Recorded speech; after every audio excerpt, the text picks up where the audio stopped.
Hola, soy María José Jimeno, llevo en el colegio 35 años ya. Vine como estudiante y después pues, he tenido el privilegio de trabajar en el internado de chicas 9 años y ahora en secundaria como orientadora en el aula de convivencia. Me encantó la cantidad de gente jóvenes que había aquí y vine en segundo de BUP a estudiar y ya no me fui. Me traje a mis padres primero, a mi hermano y después ya pues, me he quedado aquí gracias al Señor. El colegio me cambió la vida. Yo llegué no siendo adventista y para mí fue muy importante lo que viví el primer año, sobre todo conociendo más al Señor y haciéndolo personal.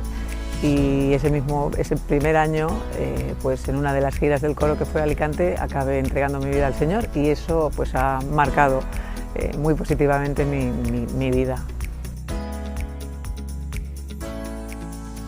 Quizá que me cambiaron el nombre. Antiguamente en el colegio se hacían muchas veladas de sábado por la noche y recuerdo nuestro primer año se hizo una velada del novato. Mi hermano y yo pensamos en hacer un sketch sobre una canción de Pimpinela y una amiga mía que se llama Reyes La Fuente, que estará por ahí por Santander, se le ocurrió empezar a llamarme La Pimpi. Y pues desde entonces, hace ya pues casi 30 años, me llaman Pimpi y no María José Jimeno.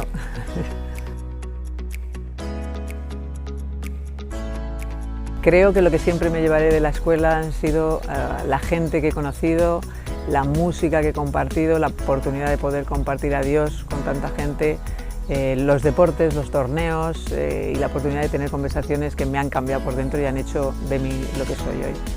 Te invitamos a que vengas a celebrar con nosotros el 50 aniversario.